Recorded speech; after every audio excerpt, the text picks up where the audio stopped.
Voy al cielo, soy peregrino a vivir eternamente con Jesús. Dios le bendiga, hermanos. Bienvenido a su programa Trayectoria Divina. Y yo sé que es cliché, suena como cliché, pero estoy muy gozoso porque me han permitido Amén. entrar a tu hogar. Estoy aquí con Franklin Gómez, muy conocido. Yo creo que no es necesario Nah. presentarle mucho. Gloria a Dios. Y vamos a hacer unas cuantas preguntitas. Yo creo, hermano, que dentro de una hora y media más o menos, yo le exprimo todo el jugo y queda grabado. Bueno, Cuéntame cómo se siente, cómo me lo trata. gracias a Dios, bien, a pesar de toda la situación que se está viviendo en el mundo, estamos agarrados de Dios y eso es bueno. Bueno, no es casi nada, ¿no? Eso es mucho. Así Y es. mucho calor que hace también. Sí, eso significa que estamos vivos, que tenemos sensación en la piel todavía. Malo si no lo sintiéramos. Buena manera de verlo. Mire, quería hacerle unas preguntas acerca de cómo Dios ha tratado en su vida, de cómo ha sido el que usted sea cristiano.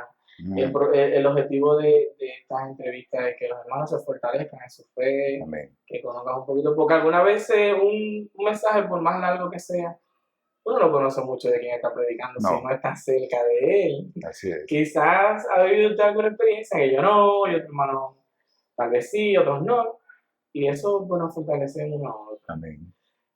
¿Cómo se da eso de que usted es cristiano? ¿Cómo inicia? ¿Cómo conoce a Dios? ¿Quién le predica? ¿Cómo fue eso?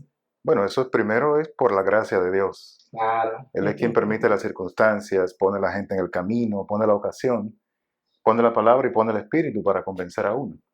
Pero yo vine al Señor a la edad de 17 años, a pesar de que fui criado en el seno de una familia, digamos, creyente en cierta religión desde muy pequeño, y eso ayudó a que uno se apartara de ciertas cosas en la vida.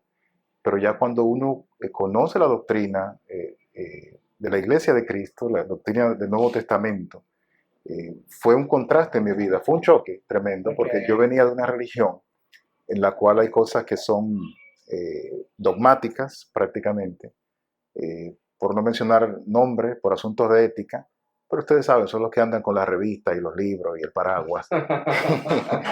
Y entonces, en el liceo donde yo estudiaba, que era ahí en la Venezuela, en el Fabio Amable Mota, había un grupo de compañeros y de compañeras que eran de la Iglesia de Cristo, eran jóvenes, y Okay. yo veía ciertas cosas distintas en ellos y empezaron a predicarme. Estaba Loida, la hija de Pascual, estaba quien hoy es mi esposa, Soribel, y empezaron a contarme algunas cosas, a hablarme, a darme citas bíblicas sin tener libros en la mano, sin tener revistas en la mano, y eso me llamó la atención, hasta que finalmente se me invita a la iglesia, comento esto en mi casa, cayó como una bomba. Me imagino.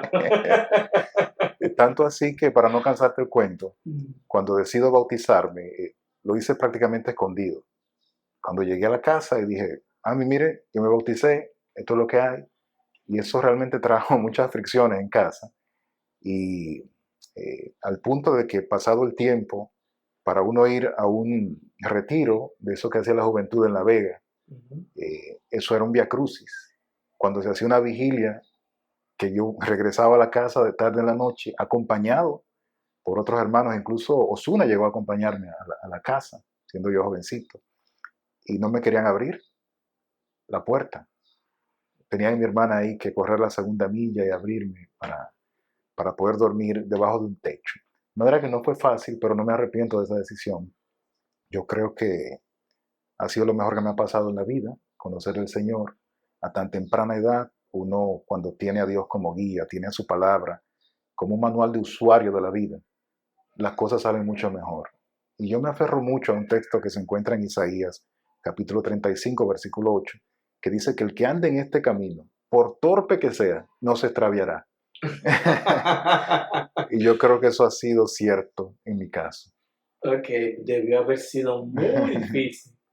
Eh, el muchacho es un hereje. Así mismo, Wow. al punto de que dejaron de hablarle a uno Sí, por varios meses. sí. No es fácil. Doy gracias a Dios de que hoy conservo una buena relación con mi familia, que todavía sirve en aquella religión. Nos llevamos bien, podemos incluso hablar de la palabra. A veces han visitado la congregación, otras veces yo hago lo propio, porque lo que va viene, ¿verdad? Claro. Y para mantener abierto ese canal de comunicación. Y hay mucho respeto, gracias al Señor, pero gracias a Dios sobre todo, porque no di mi brazo a torcer. O sea, yo sé en quién he creído, yo vi la verdad muy clara, y gracias al Señor que es el Espíritu Santo quien convence a uno. Oro sí por aquellos familiares que todavía no han recibido esa claridad en su corazón para entender la verdad del Nuevo Testamento. Alguna vez se pudiera estar uno escuchando un mensaje que Dios le ponga en el corazón, mientras se está dirigiendo a la iglesia. Ay, pero qué bonito el mensaje, pero la persona no sabe lo que hay detrás de eso. No es fácil. Realmente es una lucha constante. No es fácil porque significa tú cortar lazos afectivos con gente. Es decir, hay una gran parte de la familia que a lo mejor tú tendrías mejores relaciones con ellos si te hubieras quedado de aquel lado, si hubieras seguido sus prácticas. Realmente es así. Las cosas se facilitarían mucho por ese lado. No es el caso, pero yo no me arrepiento realmente. Yo creo que en la iglesia uno tiene figuras paternas, figuras maternas, tiene muchísimos hermanos, y donde quiera que uno llega, es parte de la familia de la fe.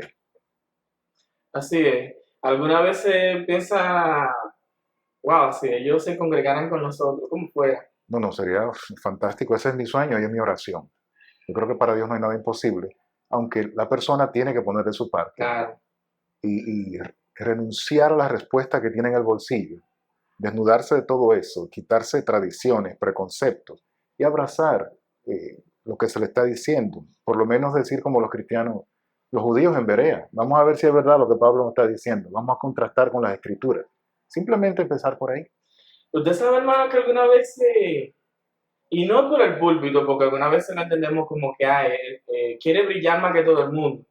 Pero hay algo detrás de todo eso. O sea, Dios tiene llamado a predicar su palabra, pero algunas veces hay varones que quizás quisieran hacerlo, pero sienten como algún temor escénico o algo así, se pone nervioso. ¿Cómo lo hace usted? ¿Cuál es esa preparación previa antes de hacer un mensaje? Porque lo que quiera puede pensar, no, Franklin, como yo nunca lo he visto nervioso, pero a lo mejor sí lo está, pero tú no lo sabes. No, yo soy muy tímido, déjame decirte. Somos dos, la gente no me lo cree, pero es así. Yo le tengo pavor a las cámaras, a los micrófonos, a todo eso. Pero yo entiendo que cuando llega el momento de comunicar la verdad, tú tienes entre manos y entre labios algo que es más importante que tú. Correcto. Es decir, la responsabilidad de colocar el mensaje en los corazones es más importante que uno. Y uno no debe servir de obstáculo para eso que Dios quiere hacer. ¿Ves? Por tanto, la preparación primera es inmediatamente llega la responsabilidad. Alguien te diga, hermano, necesitamos que predique, es orar. Primero, orar. Señor, dime qué tú quieres que yo diga. Correcto. ¿Qué necesitan esos corazones? Es lo primero. Y después de ahí, bueno, fajarse a estudiar y a sumergirse en la Biblia, la cual tiene una característica muy particular, y es que tú puedes agarrar un versículo hoy y mañana encontrarle otro sentido, otra aplicación, y así, porque es como una especie de fuente constante, ¿verdad? Que no se agota y siempre tiene una aplicación particular a la vida, dependiendo del momento en que uno se encuentre. Claro que sí. En esa oración, hermano, hay una dirección del Espíritu Santo. Amén. ¿Cómo usted pudiera expresar su relación con el Espíritu Santo? ¿Quién usted entiende que es el Espíritu Santo? ¿Cómo él habla en su vida? ¿Qué nos podría hablar de eso? Bueno, cualquiera que pueda estar viendo esto podría relacionar las cosas al hablar del Espíritu Santo con saltos mortales y palabras bancos volando y palabras ininteligibles, pero no es nada de eso. Yo creo que el Espíritu Santo es la persona de Dios habitando dentro de ti, habitando en tu interior, en tu corazón. Correcto. Es esa vocecita que te dice, mira, esto está bien, esto está mal. Esa voz espiritual que te recuerda un versículo bíblico en un momento cuando tú no lo estabas pensando. Sí. Pero tú puedes estar en una situación hasta viendo televisión y sin embargo te llega esa cita que dice, por ejemplo, todo me es lícito, pero no todo conviene. Es el Espíritu Santo que te está diciendo Sí. cosas. O que de repente tú escuches una alabanza, de repente escuches un mensaje, que te pongas en contacto con un estudio. El Espíritu es que permite todas esas cosas para guiarte y decirte qué hacer. Claro, no es que tú vas a agarrar, déjame ver dónde va a caer la Biblia hoy para yo leer ahí. No, tú Sí. tienes que tener cierta disciplina en estas cosas, pero también ser muy sensible a la voz del Espíritu Santo. Yo creo profundamente en eso. En mi vida he tomado decisiones fuertes creyendo en eso y al final he visto que es así. Dios sigue obrando, Dios sigue hablando a su pueblo, pero uno tiene que tener esa emisora y ese botón bien sintonizado Sí. con esa señal que viene de arriba. Cuando dice Dios le habla a su pueblo, ¿a qué se refiere exactamente? Para no interpretar nada. Bueno, primero a través de las escrituras, Sí. ¿verdad? No es que te voy a decir, entrar en una etapa ahora de fanatismo, que déjame ver que el Señor me hable en sueños. Porque si entramos en eso, de repente vamos a pedir hasta los números de la lotería. Que en todo caso no sería Dios que lo dé. No, entonces, ¿y cuál es tu número de cédula y todo? No, Ay, no vamos a madre. caer en eso. Pero sí, Dios habla, así como te digo, o sea, a través de su palabra. De repente hay un hermano que va y predica en Osama, en Los Minas, en cualquier congregación, y hay algo en ese mensaje que los ancianos no le dijeron que tomara eso en cuenta, pero él lo dice, Sí. sin saber que hay una necesidad de eso en ese lugar. ¿Ves? Pues yo creo que el Espíritu Santo sigue dirigiendo a su pueblo. Claro que sí, eso es maravilloso. Y gracias a Dios Claro. que por misericordia es así, porque si no, estuvieran sobrando las palabras de hombre. No, y que además, mira, y algo que yo hablaba con mi esposa en estos días, yo creo que si no fuera por la dirección del Espíritu Santo, o sea, no existiría la iglesia. Wow. Porque la iglesia existe a pesar de nosotros. A pesar de nosotros, porque muchas veces se la ponemos difícil a Dios para que Él siga obrando sus maravillas. Entonces yo creo que Dios ha permitido todo este tiempo de pandemia, todo este problema, en parte para el mundo, como una oportunidad de arrepentimiento, pero Sí. también en gran medida para nosotros, para que recordemos que no estamos en esta tierra para echar raíces en ella, porque no somos árboles, estamos aquí de paso.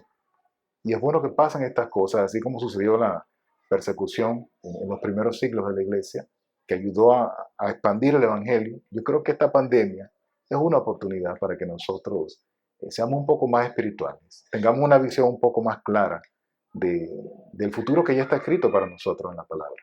Podría verse la pandemia como un sacudido de mata. Claro que sí, por lo menos Dios lo aprovecha de esa manera. Wow, vaya manera de verlo, ¿eh? Sí, Claro, porque algunas veces, de una manera u otra, la Biblia nos dice que no ignoremos las maquinaciones del enemigo. claro. Y de una manera u otra, algunas veces uno quiere estar tan metido en las cosas espirituales, agradar a Dios, que está maravilloso, y glorificar su nombre, alabar. Amén. Pero no podemos dejar de ignorar las maquinaciones del enemigo. Algún momento usted pudiera decir, mira, no me queda duda de que eso fue el enemigo que lo hizo. Sí, uno tiene que estar, como te decía hace un momento, alerta, en sintonía con esa parte espiritual, el Espíritu Santo. No es que uno va tampoco a ver al demonio hasta un dolor de muela. ¿Sabes? Porque hay gente así que dice, te duele la muela, es un demonio de dolor de muela. Entonces no podemos caer en eso. Terrible. Pero sí ayuda a uno pensar de esa manera, si una persona viene discutiéndote en la calle por un accidente de tránsito, lo que sea, esa persona que te insulta, que te dice cosas, no es él, es el enemigo, tratando de sacarte de tus casillas para que tú des una respuesta igual y te salga de comunión con Dios. Así es. Entonces, y eso te facilita también la vida de relación con las demás personas, sean parientes, sean amigos, sean vecinos, porque ya tú sabes que no es esa persona la del problema, sino el enemigo que le está usando. Y se te hace más fácil amarle, perdonarle y orar por esa persona Sí. para que deje de ser un instrumento en las manos del enemigo. ¿Qué tan diferente fuera su vida si usted no fuera cristiano? Lo primero es que yo creo que no estaría vivo. Ay, Dios mío. ¿En serio? ¿En serio? En serio, porque Dios es quien sustenta nuestra vida. Ok, entiendo el punto. Uno ha pasado por cosas. Yo, incluso en el año 98, recuerdo que tuve un accidente en la autopista 30 de Mayo. Camino a mi trabajo en la mañana, venía un camión, un carro haciéndose competencia. Parece que venían con una discusión de bien atrás y venían frenándose uno delante del otro. Ok. Y recuerdo que el camión, para evitar chocarlo a él, giró hacia mí. Y yo, para que no me chocara, perdí el control del vehículo. Yo solamente vi muchos colores y todo muy rápido y el carro patinando como si fuera sobre mantequilla. Y cuando se detuvo, mira, es como dicen en las películas, que toda tu vida pasa frente a tus ojos. Eso no es mentira. Ok. Y cuando se detuvo todo, el carro estaba colocado, que hay que decirlo así, colocado en la isleta que divide las dos vías del malecón. Justamente en un lugar donde no había árboles. Porque la hilera completa tenía árboles en aquel entonces. Ok. Pero yo caí donde no había árboles, el carro depositado ahí.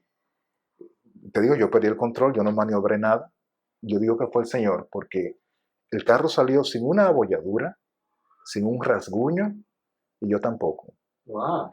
Y tuvieron que venir los hombres que estaban cerca por ahí a cargar el carro literalmente y a bajarlo.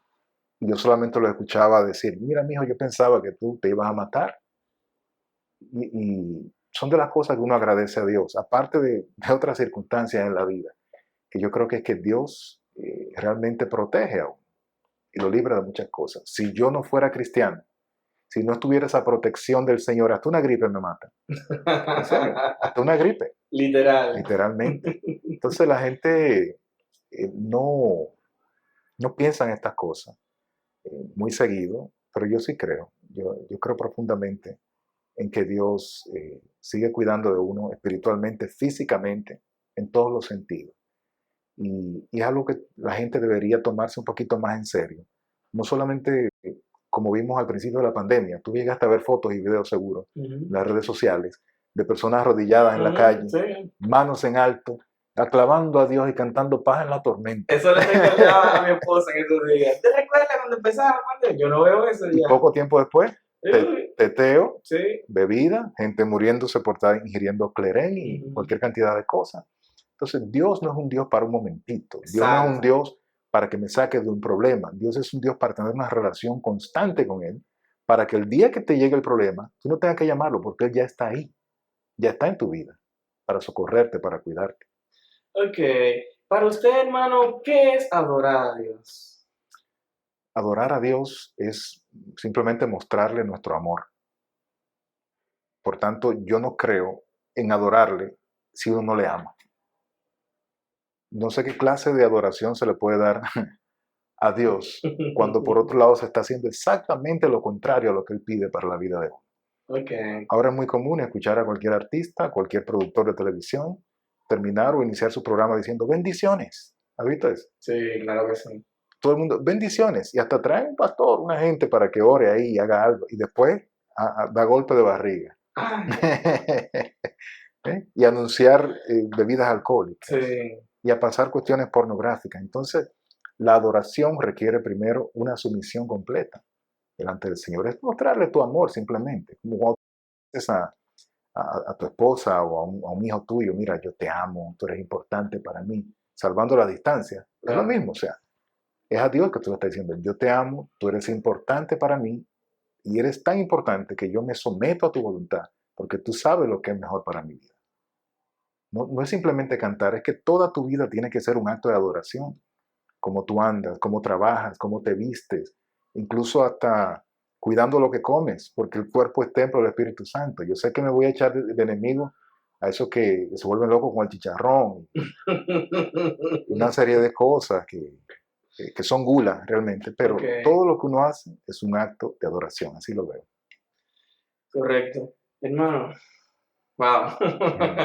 Me siento muy, muy gozoso de estar aquí con usted, de verdad que sí. Gloria a Dios. Mi hermano, usted decía hace un momento, en más o menos qué año fue que aceptó al Señor. Bueno, van a calcular la edad, pero fue en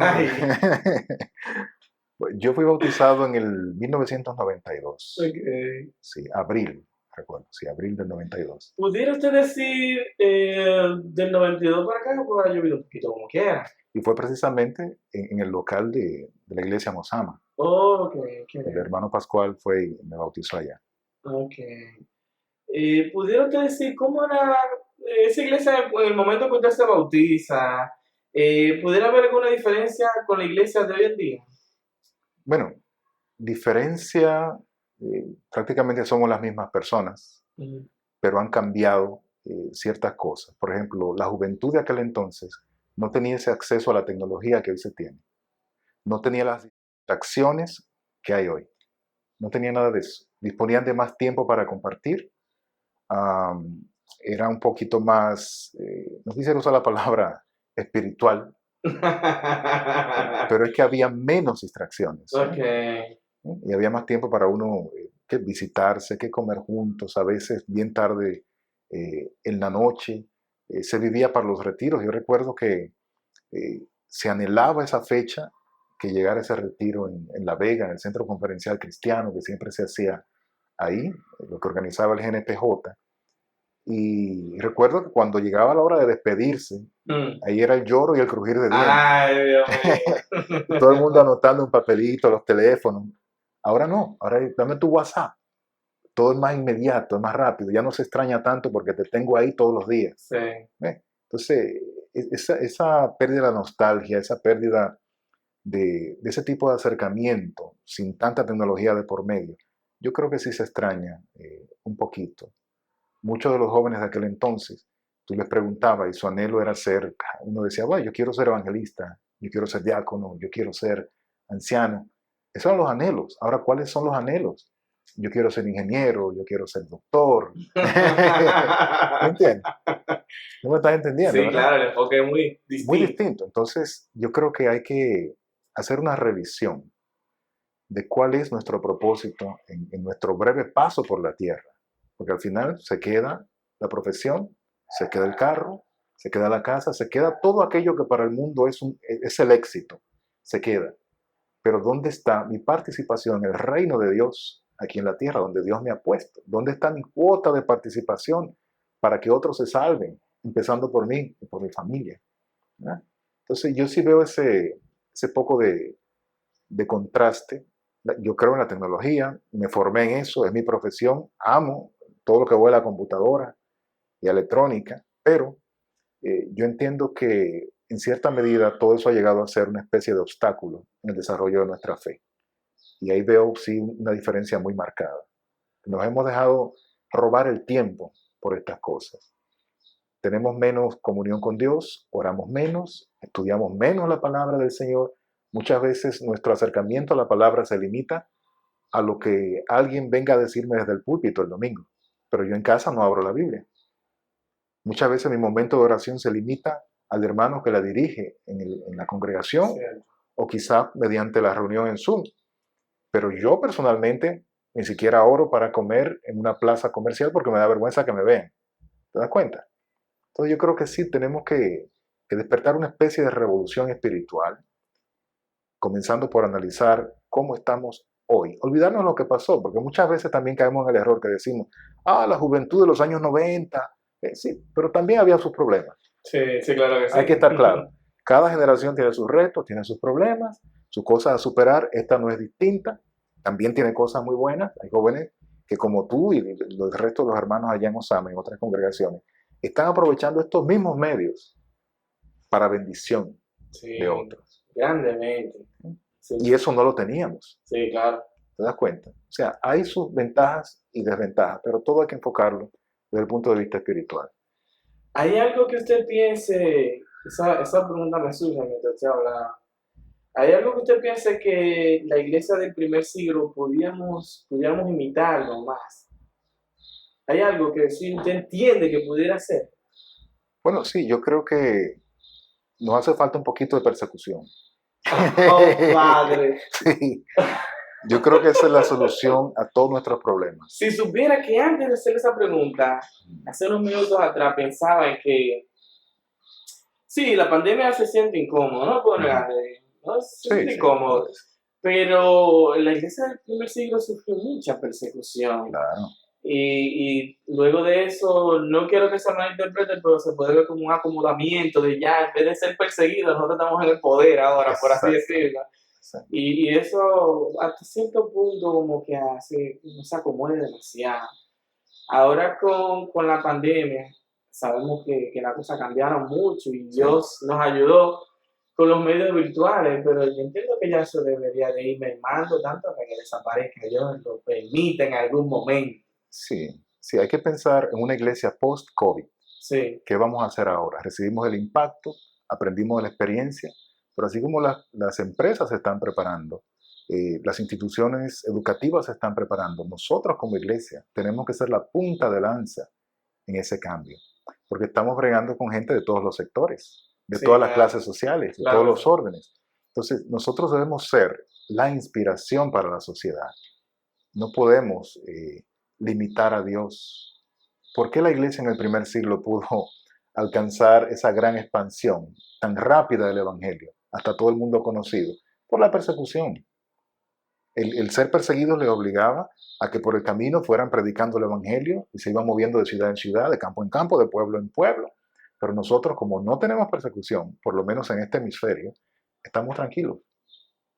¿Cuál es nuestra preocupación? De que cada año me aumenten el sueldo. Ay. ¿Verdad? No estoy pensando en las glorias celestiales, sino en esto aquí. Ahora, si estuviéramos perseguidos, ahí sí oraríamos más, leeríamos más las escrituras. Y no quiero que me malentiendan, todos necesitamos mejorar nuestra relación con Dios siempre. Claro que sí, siempre. Uno no Todo puede momento. decir, no, ya yo estoy bien, soy un Sí, super sí. cristiano. No, uno tiene que cada día darse cuenta de que es, eh, es una persona que necesita cada vez más de Dios. Mientras más grande tú crees que eres, mientras más tiempo tienes, mientras más experiencia acumulas en este camino del Evangelio, más pequeño se es. Como decía Juan el Bautista, es necesario que yo mengüe, pero que Él crezca. Uno tiene que menguar Sí. cada día, ¿verdad? Pero sí entiendo que la iglesia del primer siglo, la gran diferencia que tiene con la de nosotros hoy en pleno siglo XXI es que ellos vieron a un Cristo resucitado. Estaban dispuestos a que le cortaran la cabeza, porque decían, mátenme, no hay problema, yo voy a resucitar. Yo lo vi en la cruz y al tercer día estaba vivo, hagan conmigo lo que ustedes quieran. Sí. Pero ¿cómo respondemos hoy, nosotros los cristianos, ante un embate tan fuerte de esta ultraizquierda del movimiento? Cuando la amenaza no es que nos van a matar, la amenaza no es que nos van a echar al centro del Coliseo Romano, la amenaza es que a lo mejor puedas perder tu cuenta de Instagram o de Facebook si te pones a hablar en contra de ciertas cosas. Entonces nos limitamos para no ofender. Entonces en ese miedo para no ofender estamos dejando una gran oportunidad de predicar el Evangelio. Si en el primer siglo se expandía geográficamente, hoy tenemos la oportunidad de hacerlo a través de las redes sociales, de los medios conocidos, pero nos ponemos una mordaza por miedo a la respuesta que pueda surgir de parte de ese feminismo, que no es más que una izquierda extremista disfrazada. También la comunidad LGBT, que no sé cuántas letras más le caben. Ya le pusieron un más, como dice, para todo lo que venga. Que quepa todo ahí. Pero, ¿qué quiero decirte con esto? Que no debemos tener miedo. ¿Qué es lo peor que pueden hacer? Que nos cancelen Facebook. Nosotros nacimos sin Facebook. Exacto. No hay ningún problema. Sin Instagram, sin YouTube. No hay ningún problema. Pero la verdad no se puede callar. El problema es que me voten del trabajo. Que lo hagan. Y con esto no estamos diciendo que no se deban defender y respetar ciertos derechos, porque la gente después que es adulta tiene derecho a hacer lo que quiera con su vida. Pero no tiene derecho a callar la verdad. No tiene derecho a llamarle a uno intolerante solamente porque piense diferente, ¿verdad? Entonces, este es un tiempo donde los cristianos tenemos que armarnos de valor y decir la verdad, duélele a quien le duele. ¿Entiendes? No es que uno va a salir a usar la verdad como un arma para ofender, no es eso, pero es que es un tiempo en que si tú te callas, estás apoyando esas causas que se oponen abiertamente en contra de los principios que hemos aprendido del Evangelio de Cristo. Correcto, mire, no, su opinión tiene muchos matices sociales. Y pensaba en Romanos capítulo 13. Romanos capítulo 13, por lo menos a mí, en la parte de somos hijos de Dios y queremos obedecer a su palabra, va de maravilla. Pero cuando nos habla de que nos sometamos a toda autoridad, que toda autoridad fue Dios quien la creó, ¿no? Correcto. Eso está de maravilla. Pero ¿qué pasa cuando la autoridad no es obediente a la palabra de Dios? En ese caso es necesario obedecer a Dios antes que a los hombres, como llamamos el ejemplo en Hechos, ¿verdad? Pedro y Juan. Correcto, es así. Pase lo que pase, tenemos que obedecer a Dios primero. Ahí tenemos el ejemplo de Daniel, el profeta. Cuando llegó el momento de elegir a quién obedecer, él eligió a la autoridad superior, Correcto. que es Dios. Es cierto que cayó en problemas, pero Dios lo sacó del problema. Así mismo. Es cierto que nosotros hoy, ahora mismo, tenemos hermanos en Medio Oriente, por ejemplo, que están siendo perseguidos. Sí. Yo supe, por ejemplo, hace 20 años hubo una congregación de la Iglesia de Cristo en Laos, que es un país que está al sur de Vietnam, en Asia.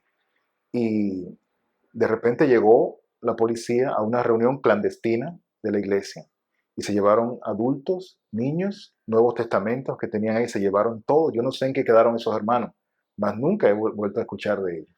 Pero la fe cuesta. Sí. La fe cuesta. Y por encima del gobierno está Dios. Así es. Si mañana decretan leyes que van en contra de lo que nosotros creemos como verdadero y que sabemos que es verdadero de acuerdo a las Escrituras, lamentablemente hay que estar dispuesto a caer preso. Hay que estar dispuesto... Como mínimo. Claro, hay que estar dispuesto a comer moro vacío en la cárcel. Sí. No importa. Pero hay que obedecer al Señor por encima de todo. Correcto. Eso nos deja como en una especie de gatillo. La iglesia tiene que estar preparada para si en cualquier momento se ve en esa posición que le compromete, pues entonces uno está firme en su fe. Claro, claro que sí. Este no es tiempo de uno estar vacilante. Para nada. Menos, muchísimo menos que ayer. ¿Sabes que algunas veces hay personas que piensan, es una forma de expresar la idea, la iglesia es como una empresa, o sea, en la manera de que hay que administrar las cosas, ¿verdad? Algo así. Yo entiendo el punto, hasta cierto punto, Sí. pero yo creo más bien que la iglesia es un hospital. ¿Qué usted piensa de eso? Un hospital y un taller. O sea, podría ser, sí. La gente entra chueca por la puerta. Ay, Dios mío. Si entran chuecos, desbaratados, faltando unos pedazos, entramos. Entonces viene el Señor, nos agarra a través de su palabra con su Espíritu Santo y va pegando cosas, va enmendando cosas, va reconstruyendo la vida a la imagen de como Él la creó originalmente. De manera que cuando salgamos de esa puerta, salgamos renovados. Yo así lo veo. Y esa comparación que mencionas sobre empresa, yo creo que hay que resistirse a la tentación de comparar a la iglesia con negocios. Ok. Ya de repente tú ves misión, visión, valores, y ves una clase de cosas. Yo respeto muchísimo y entiendo que se quiere hacer bueno, pero no necesitamos nada de eso, porque ya tenemos la palabra del Señor. Sí. Tenemos el Espíritu Santo. Señor, quien dirige la iglesia no somos nosotros, es el Espíritu Santo del Señor. Y cuando Cristo diseña su iglesia, cuando nos entrega ese modelo, lo hace perfecto. Y Dios no está retrasado, como hay gente que dice, no, porque la iglesia hay que modernizarla. Señor, es que Dios es más moderno que todos nosotros juntos. Ay, Dios mío, nunca había escuchado a nadie decir eso. Estoy totalmente de acuerdo. Pero es que, fíjate, cuando uno lee Génesis 1:1, ahí se creó el tiempo, el espacio, la energía, todo se creó en ese momento. El tiempo no era algo que existía. Dios está por encima del tiempo. Sí. Cuando Dios diseña su iglesia, está diseñando algo que es atemporal. Sí. ¿Tú quieres ser moderno? Ya Dios hace rato que está en el futuro esperando a uno. Entonces usted no tiene derecho a cambiar nada. Hay que resistir la tentación de querer introducir conceptos mercadológicos, empresariales, a la iglesia, hasta psicológicos. No es necesario ayudar al Espíritu Santo. Somos nosotros quienes tenemos que ayudarlo a través de la obediencia y de comunicar las cosas tal y como se nos entregó, sin adornar nada, porque ya es bello como está. Mientras más se estudia la palabra, más chiquito se entiende uno. Es que es así. Pero al mismo tiempo, lo importante que somos para Dios, porque incluso envió a su hijo a morir por nosotros. ¿Qué usted piensa de hacer estudios teológicos como es de Dios? Mira, hay dos vertientes. Hay unas personas que dicen, creen mucho en ese versículo que han sacado de contexto, que abre tu boca que yo la llenaré. ¿Sabes? Cuando Cristo le dijo a los discípulos, cuando sean presentados ante las autoridades, no piensen, no programen lo que van a decir, porque en la misma hora se les dirá a través del Espíritu Y que el lo que Espíritu tengan Santo que también les decir. recordaría todo lo que le enseñó. Pero hay gente que dice, tú ves, no es necesario estudiar porque yo solamente tengo que pararme en el púlpito y yo abro mi boca y el Señor me va a dar. Entonces ahí empezamos a escuchar testimonios de cuando yo estaba chiquito y cosas, Palabra de hombre. palabras de hombre. Entonces, cuando tú fuiste a buscar quizás la sustancia que contribuyera a enmendar un problema que tú tienes en tu vida espiritual y no lo tienes, porque escuchaste una serie de historias ensartadas y no lo que fuiste a buscar. Es necesario, sí, yo creo, prepararse, es muy útil, pero también saber que no te vale de nada la preparación si tú no tienes una relación Así con mismo ese es. Dios del cual estás estudiando. No vale de nada. El mismo Balaam, recuerda, Balaam, sí. que enviado por Balac a maldecir a Israel, Dios le habla a este hombre. Y este hombre cada vez que intentaba maldecir al pueblo de Israel, terminaba bendiciéndolo. ¿Mm? ¿Sabía Balaam que Dios existía? Sí, claro que sí. ¿Balaam bendijo al pueblo de Israel? Sí. ¿Le habló palabra de verdad? Sí. Aunque no quería, pero lo hizo. Ahora, eso no significa que él haya tenido una relación con Dios. No. Hoy en día vemos grandes personalidades en el mundo religioso que se han preparado, han estudiado, han hecho todos los cursos y las preparaciones teológicas y son doctores en teología, pero no tienen la verdad. No tienen a Cristo. No tienen. Entonces tú ves en cada religión tiene su gente preparada, que ha estudiado teología. Pero ¿de qué te vale Ay, Padre si no tienes la Santo. verdad? Entonces yo creo que sí, hoy más que nunca, debido a que en el mundo hay más de 35.500 religiones registradas, que se sepa, porque Wow. tiene que haber más, hoy es más difícil uno enterarse de cuál es la verdad, porque uno está bombardeado por la radio, por la televisión, por las redes sociales, por canciones incluso que divorciadas totalmente de la doctrina de Cristo, y esa es la única teología que la gente tiene hoy en día. Entonces usted tiene la responsabilidad de prepararse lo más formalmente que pueda para hacerle frente a esas cosas. Correcto. Cuando hablamos de sana doctrina, ¿qué es lo primero que le llega a la cabeza cuando se habla de sana doctrina? Cristo. Cristo es nuestra sana doctrina. Saber que Dios envió a su Hijo a morir por nosotros, que resucitó y que viene por su pueblo. Eso es sana doctrina. Que vino en carne, como también dice el apóstol Juan, para diferenciarlo de los gnósticos de su tiempo. Uh-huh. Pero no es solamente conocer a ese Cristo a nivel de las páginas de la Biblia. Es muy fácil. Saber que nació en Belén, saber que murió a las afueras de Jerusalén, saber que ascendió a los cielos, que viene, eso es muy bonito. Pero, ¿cómo es la sana doctrina en mi vida? ¿Cómo se aplica eso? ¿Qué ven mis compañeros de trabajo? ¿Ven la doctrina en mí? ¿O solamente la están escuchando de mis Sí, labios? la leen en mí o la escuchan. Ahí es que hay que llegar. Que Sí. yo creo que hemos llegado a un gran problema en formalizar la religión. Formalizarla. Pero la religión no es para formalizarla, es para vivirla. La religión es tener una relación, una liga espiritual con Dios. ¿Cuál considera usted que sería el ministerio, se puede decir, más importante dentro de la Iglesia de Cristo? Siervo, Mi Padre Santo. ser siervo. De hecho, cada vez en el Nuevo Testamento que tú ves la palabra ministro, está hablando de siervo. Lo único que nosotros ahora lo hemos volteado todo. Entonces, Ay, Dios mío. ministro del jefe. Sí. Entonces, no, el jefe es Cristo. Correcto. Todos somos siervos, independientemente Así, de lo que usted haga, sea que sea evangelista, que predique, sea que no tenga un cargo formal en la iglesia, sea anciano, sea la persona que barre, sea diácono, lo que sea, usted es un siervo y debe ver ese servicio como un acto, como decíamos ahorita, de adoración al Señor y sirviendo a los hermanos, demostrando el amor a través del servicio. A la hora y momento y lugar en que yo crea que porque soy diácono, que porque soy evangelista, yo soy un poco ya como que estoy por encima, Dios no me está usando ahí. Ok, correcto. En ese punto de vista, cuando Pablo dice, sean imitadores de mí, como yo soy de Cristo Jesús, muchas veces se nos pasa que es que debemos tener una acción como Cristo Jesús. Claro, Y Él, siendo Dios entre los hombres, le sirvió correcto. a los demás. Juan capítulo 13, se puso a lavarle los pies a los discípulos. Y para nosotros es sencillo pensar eso porque usamos zapatos, usamos tenis, tenemos los pies limpiecitos, Sí. pero esa gente,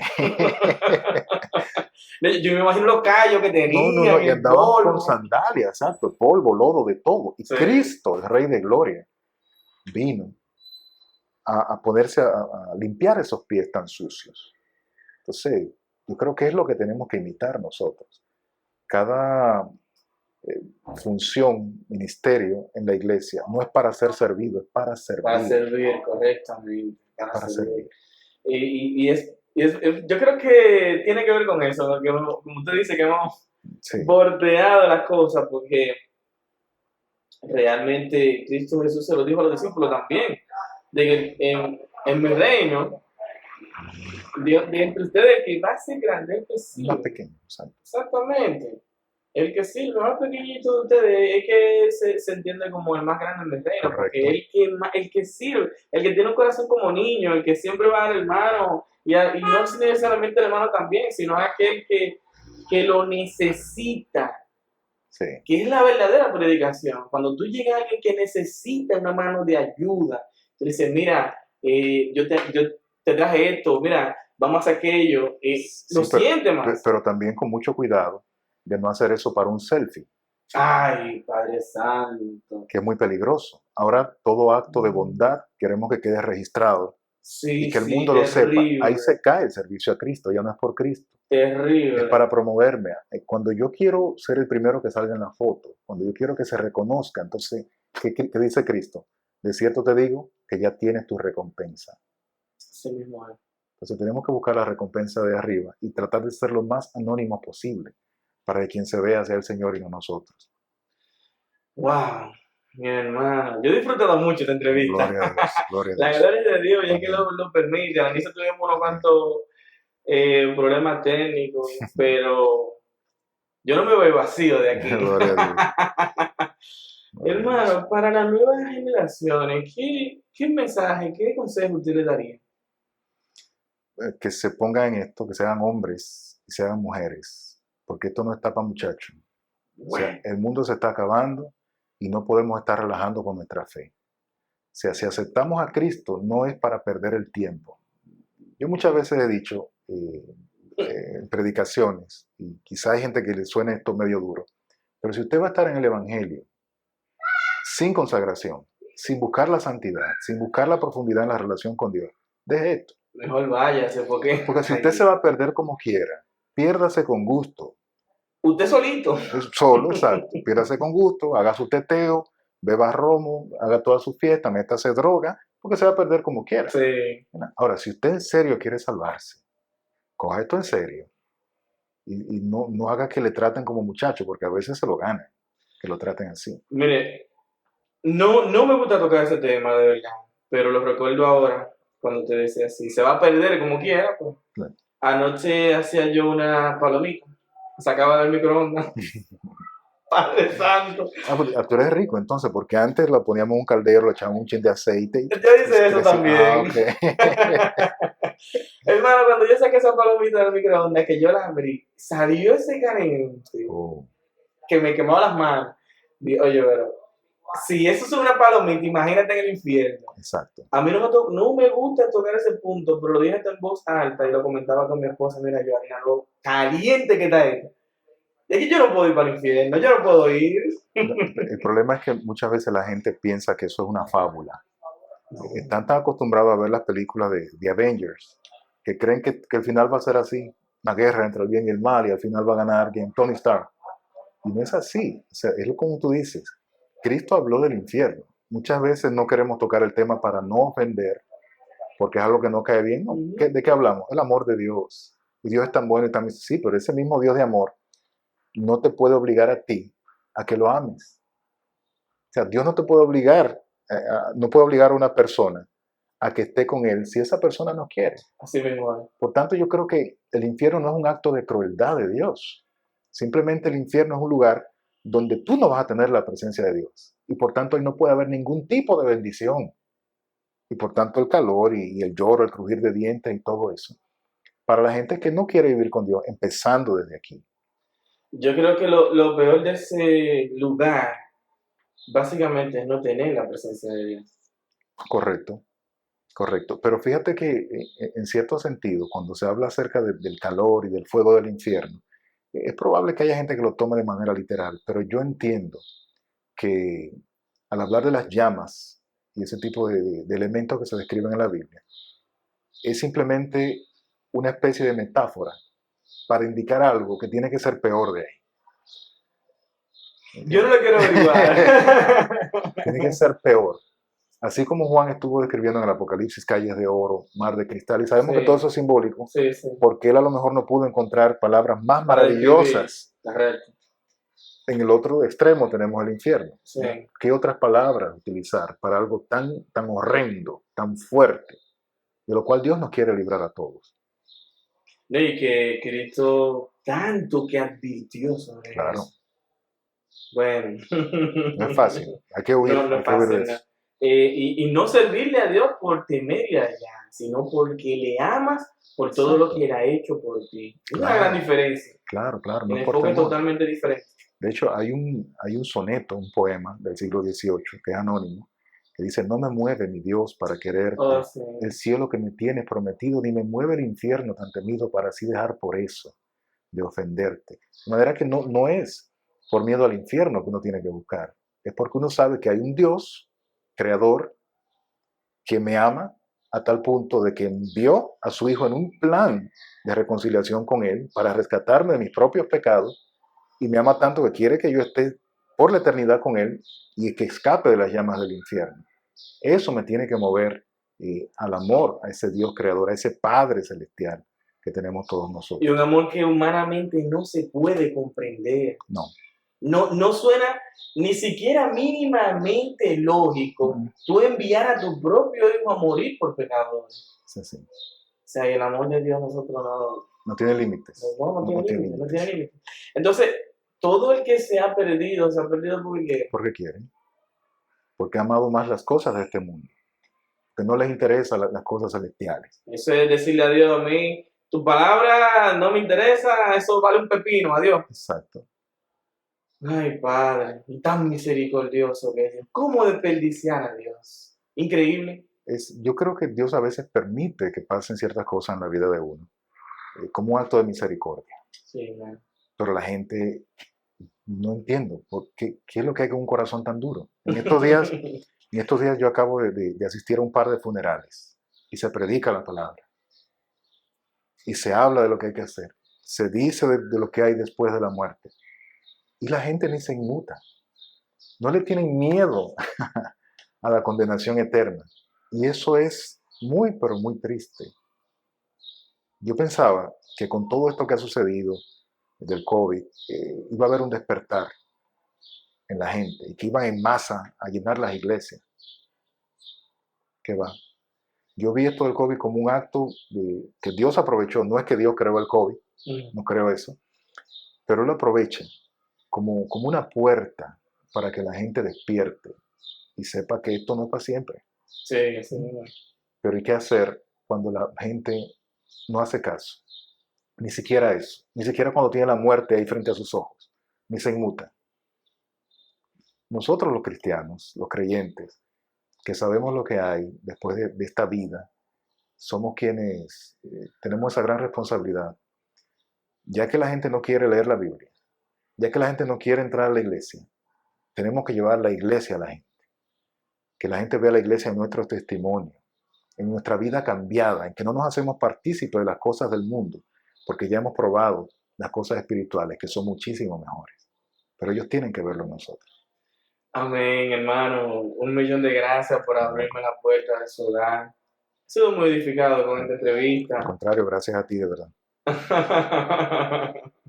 Voy al cielo, soy peregrino, a vivir eternamente con Jesús.